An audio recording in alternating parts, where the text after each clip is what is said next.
موت کو مینڈے کی شکل میں لے کر آئیں گے اور دیوار کے اوپر اس کو بچھاڑ کر کاٹ دیں گے، ذبح کر دیں گے۔ اعلان ہو جائے گا آج موت کو موت آ گئی، اب کوئی نہیں مرے گا۔ خالدین فیہا ما دامت السماوات والارض، ہمیشہ ہمیشہ جنت والے انشاءاللہ جنت میں رہیں گے۔ اور جو کفر کر کے گیا، توحید پر نہیں گیا، کلمے پر اور رسالت پر نہیں گیا، وہ ہمیشہ ہمیشہ کے لیے جہنم میں جائیں گے، جبکہ گناہگار مسلمان ایک نہ ایک دن انشاءاللہ اپنی سزائیں پوری کر کے واپس آ جائیں گے، جنت میں داخل کر دیے جائیں گے۔ اللہ اکبر کبیرہ، الرحمن الرحیم، اس کے بارے میں بات ہو گئی تھی۔ مالک یوم الدین، وہ مالک ہے روز جزا کے، جس دن بدلہ دیا جائے گا اور جس دن ساری دنیا کے اولین و آخرین جمع کیے جائیں گے۔ جناب نبی کریم صلی اللہ علیہ وسلم فرماتے ہیں انا سید ولد آدم ولا فخر، میں آدم علیہ السلام کی اولاد کا سردار ہوں اور میں کوئی فخر نہیں ہے کوئی۔ قیامت کے دن سارے لوگ جمع ہوں گے، یہ 50,000 سال کا دن ہے، 50,000 سنہ۔ اللہ تعالیٰ فرماتے ہیں 50,000 سال مومن کے لیے اللہ تعالیٰ ایسے راحت اور سکون فرمائیں گے کہ دو فرض نمازوں کے درمیان کا کم ترین وقت، یعنی عصر سے لے کے مغرب کے درمیان کا جتنا فاصلہ اور وقت ہوتا ہے، بس مسلمان کو اتنا محسوس ہوگا، اور آدھے دن جتنے وقت میں سارے لوگوں کا حساب ہو جائے گا، لیکن یہ محسوس ہوگا مسلمانوں کے لیے، کافروں کو نہیں۔ تو ایک شاعر کہتے ہیں مہینے وصل کے گھڑیوں کی صورت میں گزرتی ہیں، مہینے وصل کے گھڑیوں کی صورت میں گزرتے ہیں، مگر گھڑیاں جدائی کی گزرتی ہیں مہینوں میں۔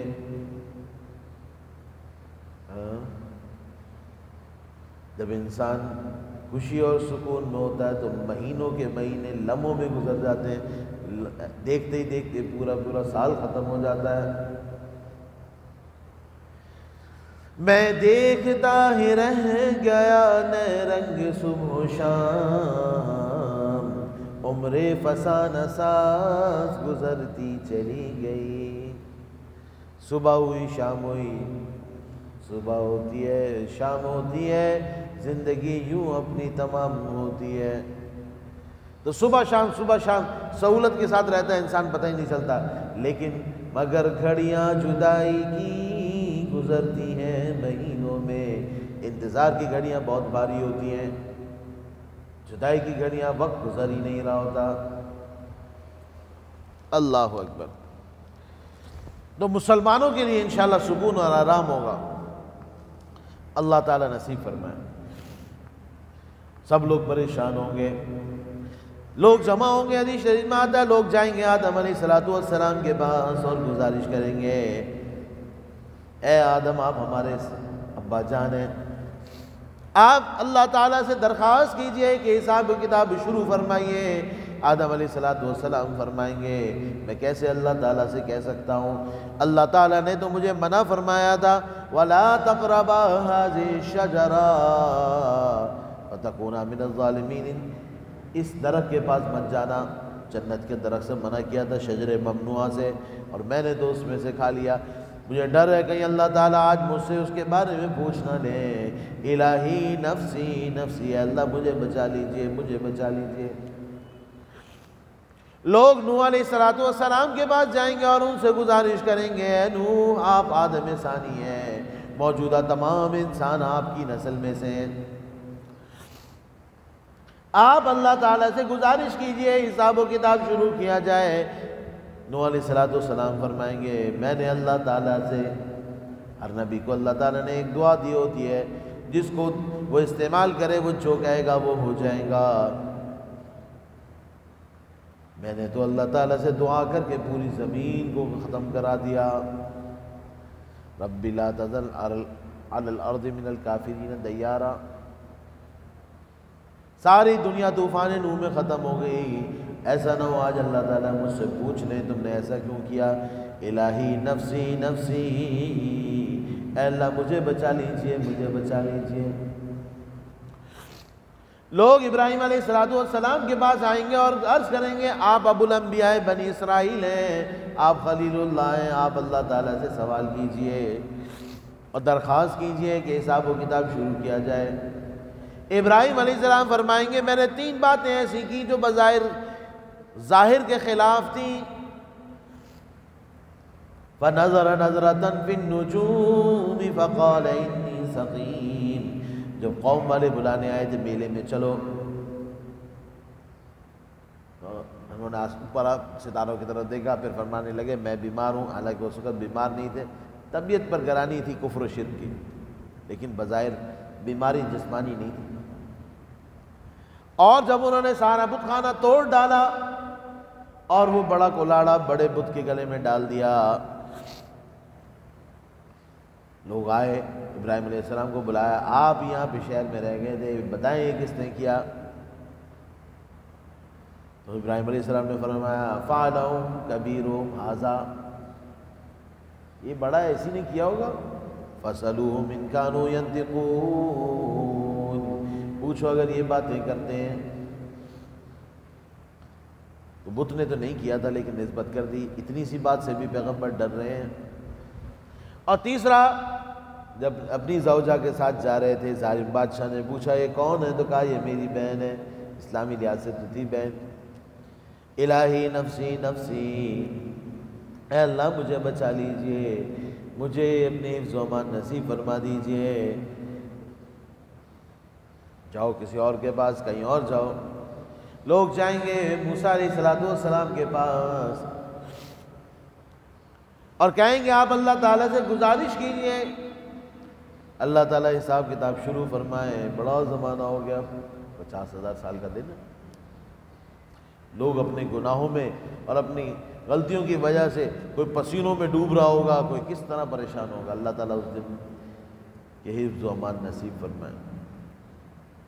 موسیٰ علیہ السلام فرمائیں گے میں نے قبطی کو اسرائیلی سے چھڑاتے ہوئے مکہ مارا تھا، فَوَقَدَ مُوسَىٰ فَقَضَىٰ عَلَيْهِ، میرے ہاتھ سے تو ایک ناحق قتل ہو گیا تھا، میں چھڑا رہا تھا اور مکہ مارا، وہ تو مر گیا تھا، مجھے ڈر ہے کہ آج مجھ سے اس قتل کے بارے میں، اس کافر کو واصل جہنم کرنے کے بارے میں سوال نہ ہو جائے، الہی نفسی نفسی۔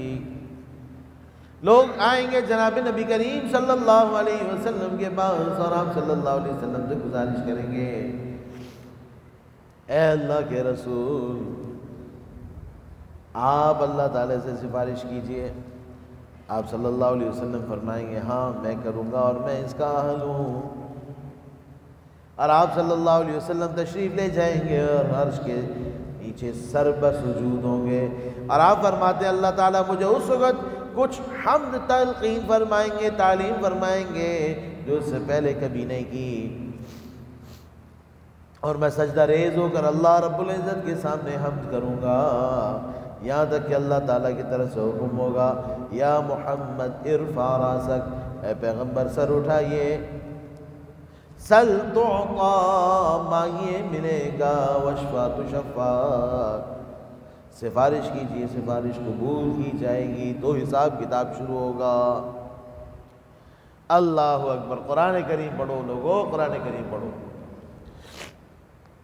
آج لوگ دین کے نام پر بے دینی بیچ رہے ہیں، آج لوگ دین کے نام پر دنیا کی باتیں سنا رہے ہیں۔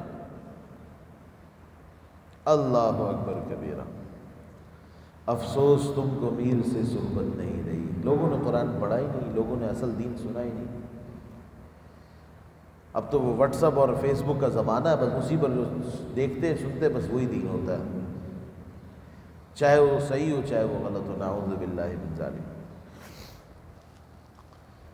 مالک یوم الدین، مالک ہے روز جزا کے، وہ مالک ہے قیامت کے دن کے، اس دن ترازو عدل قائم ہوگا، ایک پلڑے میں نیکیاں ڈالی جائیں گے اور ایک پلڑے کے اندر گناہ ڈالے جائیں گے. حساب و کتاب ہوگا. یہ حساب و کتاب گناہوں کا ہوگا، یہ نیکیوں کا ہوگا، یا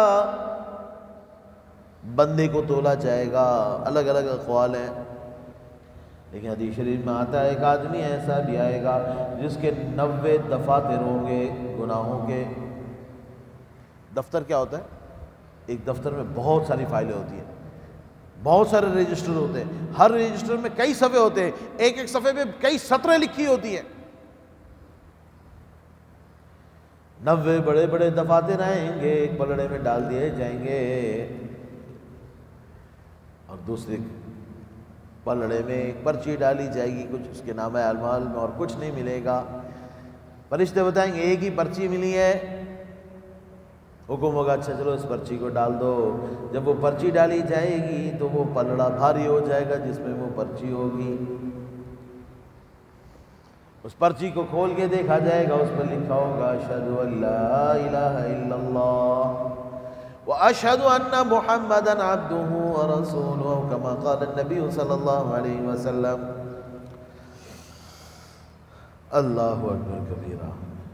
قرآن کریم کے ہر لفظ کی اور ہر آیت کی تشریح اتنی لمبی ہو سکتی ہے.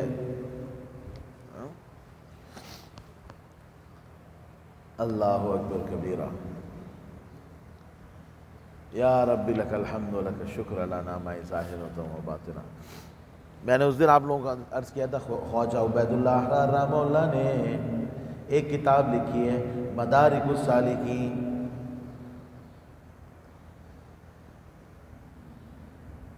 فی تفسیر ایاک نعبد و ایاک نستعین، غالباً 11 جلدوں پر ہے. اور پھر دوسرے مفسر نے اس کی شرح لکھی منازل السائلین فی مدارک السالکین فی تفسیر ایاک نعبد و ایاک نستعین. اللہ اکبر کبیرہ. لا الہ الا اللہ.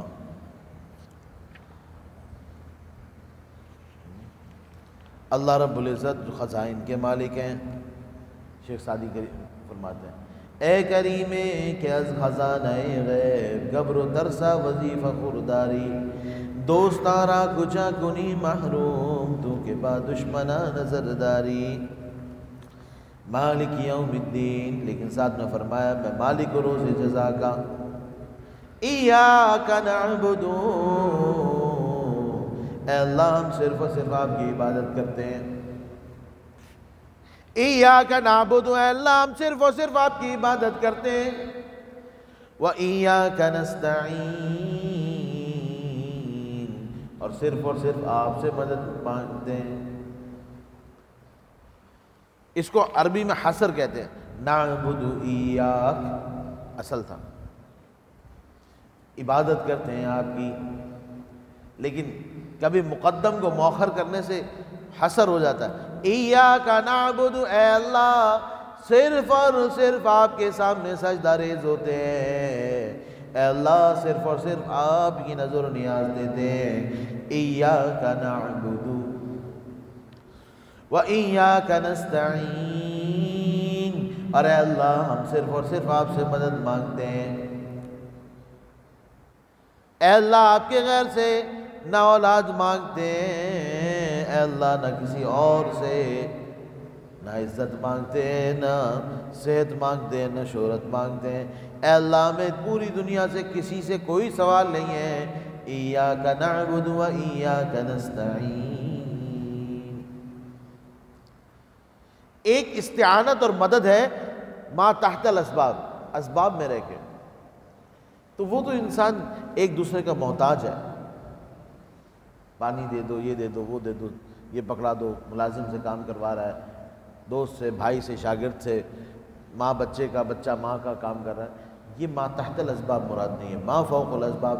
یہیں سے بیٹھے بیٹھے پکار رہا ہے او فلانا بابا میرا مسئلہ حل کر دے، یہ شرک ہے، یہ شرک فی الدعا ہے.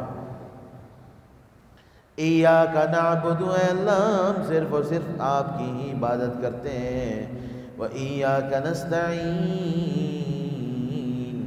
اور صرف آپ سے ہی مدد مانگتے ہیں، آپ کے علاوہ غیر سے کچھ نہیں مانگتے۔ اہدنا الصراط المستقیم، اے اللہ ہمیں ہدایت دے دیجئے صراط مستقیم کی۔ ہدایت کسے کہتے ہیں اور صراط مستقیم کسے کہتے ہیں؟ اللہ اکبر کبیرہ۔ ہدایت ضد ہے گمراہی کی، اے اللہ گمراہی سے بچا لیجئے اور اپنی ہدایت نصیب فرما دیجئے۔ اے اللہ اپنی رضا والا راستہ دکھا دیجئے، اپنی ناراضگی والے سے راستے سے بچا لیجئے۔ اہدنا ہمیں دکھا دیجئے، ہمیں بتا دیجئے۔ دو معنی ہوتے ہیں، طلبہ کو پتہ ہے، اراۃ الطریق اور ایصال المطلوب۔ آپ سے کوئی پوچھے بھئی سراب گوٹ کہاں ہے، آپ اس کو کہیں یہاں سے یوں بیٹھو، فلاں گاڑی میں بیٹھ جاؤ، یا یوں راستے سے جاؤ، وہاں سے سیدھا ہاتھ مڑ جاؤ، وہاں سے الٹا ہاتھ مڑ جاؤ، سیدھا جاؤ گے سراب گوٹ آ جائے گا۔ اس کو کہتے ہیں اراۃ الطریق، راستہ دکھانا۔ اور ایک ہے آپ دوسرا کہے چلو میرے ساتھ چلو، آپ کو لے جا کر کہے یہ سراب گوٹ ہے، وہاں چھوڑے اور پھر واپس آ جائے، منزل مقصود تک پہنچائے۔ راستہ دکھانے میں غلطی ہو سکتی ہے، کوئی غلط مڑ جائے، کوئی بھول جائے، کچھ بھی ہو جائے، لیکن ایصال الی المطلوب جب حقیقی مطلوب تک پہنچائے گا اس کے اندر کوئی شک نہیں رہتا۔ تو اہدنا الصراط المستقیم میں ایصال الی المطلوب مراد ہے، اے اللہ ہدایت تک ہمیں پہنچا دیجئے۔ صراط الذین انعمت علیہم غیر المغضوب علیہم ولا الضالین، یہ اس صراط مستقیم کی تشریح ہے۔ اہدنا اے اللہ ہمیں پہنچا دیجئے صراط المستقیم، سیدھے راستے کی طرف۔ صراط مستقیم خط سوی۔ شاہ نواز شاہ صاحب کشمیری رحمہ اللہ فرماتے ہیں جس طرح ایک دائرے کا ایک ہی نقطہ ہوتا ہے، ایک دائرے کا سینٹر ایک نقطہ ہوگا، دو نہیں ہوں گے، دو نہیں ہو سکتے، وہ دائرہ نہیں ہوگا، ورنہ وہ کچھ اور ہوگا، تربوز ہوگا۔ اگر گول دائرہ ہے تو نقطہ ایک ہی ہوگا۔ اسی طرح صراط مستقیم سیدھا راستہ منزل سے منزل تک وہ ایک ہوگا، دو نہیں ہوگے۔ آپ نے یہاں پر اے لکھا، یہاں پر بی لکھا، اب اے سے بی تک لکیر کھینچنی ہے، اے سے بی تک لکیر کھینچنی ہے۔ علامہ راضی رحمہ اللہ نے تفسیر کبیر میں یہ تفصیل لکھی۔ ایک عدد آپ نے یہاں لکھا، ایک یہاں لکھا، دو یہاں لکھا، آپ نے کہا ایک سے دو تک لکیر لے کے جاؤ، تو کوئی یوں اوپر سے بھی لے کے جا سکتا ہے، نیچے سے بھی لے کے جا سکتا ہے، لوم بھی کر سکتا ہے، لیکن سب سے مختصر لکیر وہ ہوگی جو ایک سے دو کے درمیان سیدھی کھینچی جائے، جو مختصر ترین اور سیدھی ہوگی۔ تو اے اللہ ہمیں کامیابی تک بالکل سیدھا بھیج دیجئے،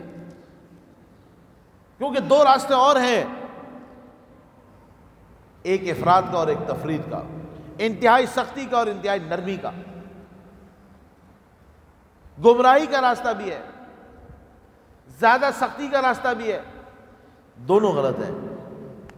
وَكَذَلِكَ جَعَلْنَاكُمْ أُمَّةً وَسَطًا، اور اس طرح ہم نے تمہیں بنایا درمیانی امت۔ سوال یہ ہے کہ جو پہلے سے مسلمان ہے وہ کون سی ہدایت مانگ رہا ہے اہدنا الصراط المستقیم میں؟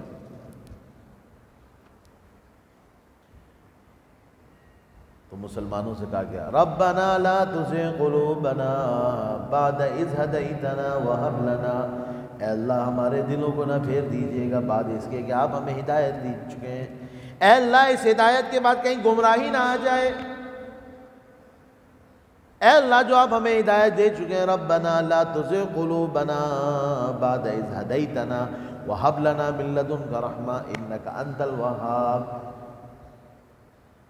فَبِهُدَاهُ مُقْتَدِي، ہمیں ہدایت پر قائم رکھ، ہدایت پر دائم رکھ، ہدایت پر ہی چلاتے رہیے۔ مسلمان جب مانگے گا تو دعا اہدنا الصراط المستقیم کا یہ معنی ہے۔ اے اللہ آج ہدایت ہے، مرتے دم تک کلمے تک ہدایت نصیب فرمائیے اور ہدایت کو قائم دائم رکھیے۔ اہدنا الصراط المستقیم۔ ہر لمحے ہمیں ہدایت پر برقرار رکھنا اور ہدایت پر دوام رکھنے کی ضرورت ہے۔ اور علامہ طبری رحمہ اللہ نے، علامہ راضی رحمہ اللہ نے بڑی عجیب تشریح کی، کہا ہدایت پر تو ہو لیکن ہدایت پر آزمائشیں آئیں گی۔ احسب الناس ان يتركوا ان يقولوا آمنا وهم لا يفتنون۔ سورہ عنکبوت میں اللہ تعالیٰ فرماتے ہیں کہ گمان کرتے ہیں لوگ کہ ہم ایمان لائے تو بس اب ان کا امتحان نہیں ہوگا، امتحان تو ہوگا۔ وَلَقَدْ فَتَنَّا الَّذِينَ مِن قَبْلِهِمْ، نے تم نے ان سے پہلے لوگوں کو بھی آزمایا تاکہ پتہ چل جائے کون لوگ سچے ہیں کون جھوٹے۔ تو اب اس ہدایت پر آزمائشیں آئیں گی۔ کبھی ایسا وقت آئے گا اگر دین پر عمل کریں گے تو محلے والے کیا کہیں گے، رشتہ دار کیا کہیں گے، دوست کیا کہیں گے، فلانا کیا کہے گا، عمل کریں نہ کریں زمانہ کیا کہے گا ہم کو۔ کبھی عیش و عشرت میں چلے گئے تو بھی اللہ کو بھول گئے، کبھی غیظ و غضب میں گئے تو اللہ کو بھول گئے۔ ایک شاعر ہے کہتا ہے ظفر آدمی اس کو نہ جانیے گا، وہ ہو صاحب فہم و ذکا۔ وہ انسان نہیں ہے، کہتے ہیں بندے کا پتر نہیں ہے وہ، گو ہو صاحب فہم و ذکا، بڑو سمجھدار، فہم، فراست، باتیں سنو اس کے بھاشن سنو۔ جسے عیش میں یاد خدا نہ رہی، جسے تیش میں خوف خدا نہ رہا۔ عیش و عشرت شروع ہوئے، شادی بیاہ ہوئی تو جا کے دیکھو دین کیسا ہے اس گھر میں، ناچ گانا چل رہا ہے، خرافات چل رہی ہیں، عیش کے اندر اللہ کو بھول گیا۔ تیش میں آیا، غصے میں آیا تو دیکھو اس کی زبان کیسے چل رہی ہے، اپنے آپ کو اعتدال میں کتنا رکھا ہوا ہے۔ جس کے اندر یہ دو صفات نہیں ہے، عیش میں اور تیش میں اللہ کے حکم پر اور اللہ کے دین پر پابند نہیں ہے، تو سمجھ جانا یہ صحیح نہیں ہے۔ ظفر آدمی اس کو نہ جانیے گا، گو ہو صاحب فہم و ذکا، جسے عیش میں یاد خدا نہ رہی، جسے تیش میں خوف خدا نہ رہا۔ تو اہدنا الصراط المستقیم، اے اللہ ہمیں صراط مستقیم پر قائم رکھیے، دائم رکھیے، اور صراط مستقیم پر آنے والی آزمائشوں میں بھی ہمیں صراط مستقیم سے نہ ہٹنے دیجیے گا۔ آزمائشوں میں بھی، امتحانوں میں بھی اے اللہ ہم صراط مستقیم پر ہی قائم دائم رہیں۔ اے اللہ ایسی ہدایت نصیب فرما دیجیے گا۔ صراط مستقیم کیا ہے؟ بعض صحابہ کرام نے فرمایا صراط مستقیم ہی الاسلام، یہ اسلام ہے۔ صراط مستقیم، عبداللہ ابن مسعود رضی اللہ تعالیٰ عنہ فرماتے ہیں القرآن والاسلام، عبداللہ ابن عباس رضی اللہ تعالیٰ عنہما بھی ایسے ہی فرماتے ہیں۔ یہاں پر علامہ راضی رحمہ اللہ نے اشکال کیا ہے، جو تفسیر کبیر میں بھی ہے اور روح المعانی میں بھی یہاں پر یہ بات ذکر کی ہے علامہ علوسی بغدادی رحمہ اللہ نے۔ وہ کیا ہے؟ صراط مستقیم کا سوال کیا گیا، اور صراط مستقیم وہ صراط ہے، صراط الذین انعمت علیہم، اے اللہ راستہ ان لوگوں کا جن پر آپ کا انعام ہوا ہے۔ کن کا راستہ چاہیے؟ اے اللہ ان کا راستہ جن پر آپ کا انعام ہوا ہے۔ وہ کون لوگ ہیں جن پر اللہ تعالیٰ کا انعام ہوا ہے؟ سورہ نساء کے اندر اللہ رب العزت اس بات کی تشریح فرماتے ہیں کہ وہ لوگ جن پر میرا انعام ہوا ہے، اور وہ لوگ فَأُولَٰئِكَ مَعَ الَّذِينَ أَنْعَمَ اللَّهُ عَلَيْهِم مِّنَ النَّبِيِّينَ، بس وہ لوگ جن پر اللہ تعالیٰ کا انعام و اکرام ہوا، یہ وہ لوگ ہیں من النبیین، انبیاء والصدیقین والشہداء والصالحین۔ اور یہ صدیقین کا راستہ ہے، شہداء و صالحین کا راستہ ہے۔ تو جو نبیوں کا راستہ، ایمان والوں کا راستہ ہے، اے اللہ میں وہ دے دیجئے۔ اشکال یہ کیا کہ قرآن کریم کہنا صحیح نہیں ہوگا، اس لیے کہ قرآن کریم ما قبل انبیاء کے پاس نہیں تھا۔ ہم نے تو یہ کہا کہ ایمان اور اسلام نہیں، بلکہ کیا فرمایا؟ اس آیت میں تشبیہ دی انبیاء، صدیقین، شہداء و صالحین کا۔ وہ راستہ ہے جنت کا، وہ راستہ ہے اللہ کی رضا کا۔ صراط مستقیم سے سوال اللہ رب العزت کی طرف جانے والا راستہ ہے۔ صراط الذین انعمت علیہم، منعمین کا راستہ ہے، اللہ دے دیجئے، سیدھا راستہ دے دیجئے۔ صراط مستقیم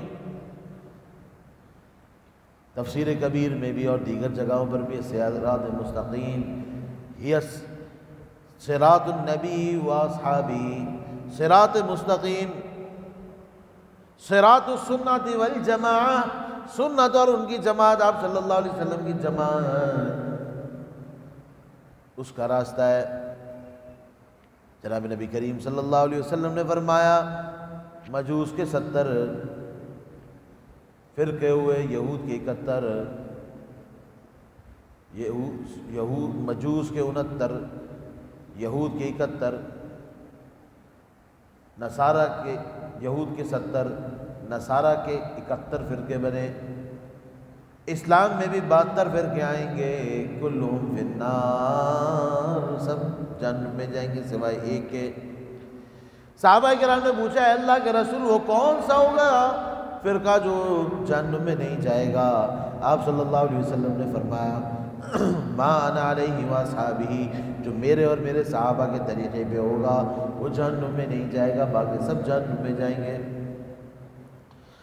صحابہ کرام رضوان اللہ علیہم اجمعین اور نبی کریم صلی اللہ علیہ وسلم کے طریقے پہ جو ہوگا وہی بچے گا۔ الملل والنعل میں علامہ شہرستانی رحمہ اللہ فرماتے ہیں صراط الذین انعمت علیہم، کہ وہ فرقہ جو بچے گا سب جہنم میں جائیں گے سوائے ایک کے، وہ اہل السنت والجماعہ، روایت نقل کی ہے وہ اہل سنت والجماعت ہوں گے جو بچیں گے۔ تو ما انا علیہ جو میرے راستے پر ہو، تو سنت آپ صلی اللہ علیہ وسلم کا راستہ ہے، اور جماعت آپ صلی اللہ علیہ وسلم کے ساتھیوں کو جماعت کہتے ہیں۔ معنی اہل سنت والجماعت یا ما انا علیہ واصحابی ایک ہی ہے۔ اور شاہ انور شاہ کشمیری رحمہ اللہ فرماتے ہیں علامہ شہرستانی رحمہ اللہ حجت ہے اور ان کی روایت دی جا سکتی ہے۔ اللہ اکبر کبیر۔ صراط الذین انعمت علیہم، راستہ ان لوگوں کا جن پر آپ کا انعام ہوا، غیر المغضوب علیہم، اے اللہ مغضوبین کا راستہ نہ دیجیے گا، ولا الضالین، اے اللہ ضالین کا راستہ نہ دیجیے گا۔ مغضوب کون ہے؟ مغضوب کون ہے؟ مغضوب جن پر غصہ آیا اللہ کا، ناراضگی آئی، اور ضالین جو چلتے چلتے راستے سے بھٹک گئے، سیدھے راستے سے ہٹ گئے۔ مغضوب وہ جن پر عذاب آیا، ضالین جو سیدھا راستے کو چھوڑ کر ہدایت سے گمراہی کی طرف چلے گئے۔ اے اللہ دونوں کو راستہ نہیں چاہیے۔ حضرت عدی ابن حاتم رضی اللہ تعالیٰ عنہ نے نبی کریم صلی اللہ علیہ وسلم سے پوچھا حضرت مغضوب کون ہے؟ آپ صلی اللہ علیہ وسلم نے فرمایا قال هم الیہود، یہودی ہیں مغضوب۔ حدیث شریف میں کئی طریق سے یہ حدیث آتی ہے عدی ابن حاتم کی، اور آپ عدی ابن حاتم نے پوچھا حضرت ضالین کون ہے؟ آپ صلی اللہ علیہ وسلم نے فرمایا هم النصارى۔ تفسیر جامع البیان علامہ ابن جریر طبری رحمہ اللہ نے کئی سندوں سے یہ روایت نقل کی ہے۔ یہود اور نصارہ مراد ہیں، اور ویسے بھی قرآن کریم میں اللہ تعالیٰ نے فرمایا قُلْ هَلْ أُنَبِّئُكُمْ بِشَرٍّ مِّن ذَلِكَ مَثُوبَةً عِندَ اللَّهِ مَن لَّعَنَهُ اللَّهُ وَغَضِبَ عَلَيْهِ، وہ لوگ جن پر اللہ کی لعنت ہوئی، وَغَضِبَ عَلَيْهِ پر اللہ کا غصہ آیا، وَجَعَلَ مِنْهُمُ الْقِرَدَةَ وَالْخَنَازِيرَ، اور جن میں سے اللہ نے بندر اور سور بنائے، یہ یہودیوں سے ہی بنائے تھے۔ فَبَاءُوا بِغَضَبٍ عَلَىٰ غَضَبٍ، یہ اللہ کے غضب در غضب کے شکار ہوئے۔ کیوں؟ اس لیے کہ یہ لوگ جانتے تھے اور جان بوجھ کے غلط کرتے تھے۔ آپ صلی اللہ علیہ وسلم کو پہچانتے تھے، پہچانتے ہوئے بھی نہیں مان رہے تھے۔ انہوں نے انبیاء کرام کو قتل کر دیا، شہید کیا انبیاء کرام کو، انہوں نے کئی انبیاء کو شہید کیا اور انبیاء کو سخت پریشان کیا، جانتے ہوئے بھی کہ وہ پیغمبر ہے، پھر بھی اس لیے اللہ کا ان کے اوپر غضب آیا، غصہ آیا. اور نصارہ جو تھے وہ سیدھے راستے سے چلتے چلتے بہک گئے اور قد ضلوا واضلوا قد ضلوا من قبل واضلوا كثيرا وضلوا عن سواء السبيل. سورہ مائدہ میں اللہ تعالیٰ نے فرمایا تفصیل سے یہودیوں کا رد سورہ بقرہ میں آ رہا ہے اور نصارہ کا رد بالتفصیل سورہ آل عمران میں آ رہا ہے. اللہ اکبر کبیرہ. تو اے اللہ ہمیں مغضوبین اور ضالین کا راستہ نہ دکھائیے گا.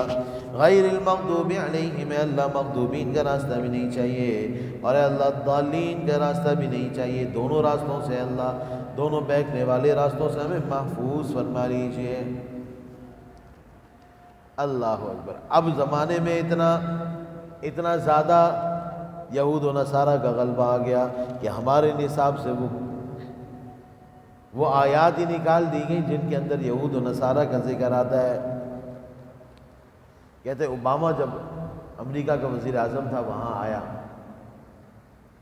شاہ عبداللہ سے ملاقات کی، کہا یہ تمہارے قرآن کریم میں لکھا ہوا ہے، تمہاری تفسیروں میں لکھا ہوا ہے ہمارے خلاف، اس کو صحیح کرو. تو جو قرآن کریم حرم میں رکھے ہوتے تھے وہاں پر ترجمے میں لکھا ہوا تھا غیر المغضوب اے الیہود والضالین اے النصارى، لیکن اب جا کر وہاں پر حرم میں بھی اٹھا کے دیکھے انہوں نے وہ قرآن کریم میں ہٹا دیے، ادھر نہیں لکھا ہوا غیر المغضوب کے بعد کہ یہود ہے اور ضالین سے مراد نصارہ ہے. یہ سورہ فاتحہ ہمیں پورے تعلیمی نظام میں کہیں پڑھائی نہیں جاتی. ہمارے یہاں نظام تعلیم اکیڈمک ایجوکیشن کے اندر، اسکولوں کے اندر، کالجوں کے اندر کہیں نہیں پڑھائی جاتی سورہ فاتحہ، کیونکہ اس سورہ فاتحہ میں مسلمان کو دوست اور دشمن کی پہچان کرائی گئی ہے. یہ تمہارے دوست ہیں انبیاء، صدیقین، شہداء و صالحین، یہ تمہارے دشمن ہیں مغضوبین اور ضالین. کبھی بھی یہ تمہارے دوست نہیں بن سکتے. مسلمان ایک دشمن دار ہے، اس کو صحیح اور غلط کا فرق سکھایا گیا ہے، اس کو ہدایت اور گمراہی کا فرق سکھایا گیا ہے سورہ فاتحہ کے اندر. اس لیے ہمارے پورے نصاب تعلیم سے سورہ فاتحہ کو بے دخل کر دیا گیا. آج ایم اے تک پہنچنے والا ہمارا طالب علم وہ سورہ فاتحہ کا ترجمہ نہیں جانتا، نہیں پڑھا تو سورہ فاتحہ، حالانکہ وہ اتنی اہم سورت ہے جو قرآن کریم کی اولین سورت ہے، نماز کے اندر بار بار پڑھائی گئی، ہر رکعت میں پڑھائی جاتی، لیکن اس کا ترجمہ نہیں پڑھایا جاتا، اس کی تفسیر نہیں پڑھائی جاتی تاکہ مسلمان کو پتہ نہ چل جائے کہ تمہارا دوست کون ہے اور تمہارا دشمن کون ہے، تمہیں کس کی پیروی کرنی ہے اور کس سے بچنا ہے. وَزَمَتُمْ وَنَصَارَىٰ تُتَمَدُّن میں ہنود، یہ مسلمان جنہیں دیکھ کے شرمائے یہود. تو جب بتایا نہیں کیا دوست کون ہے دشمن کون ہے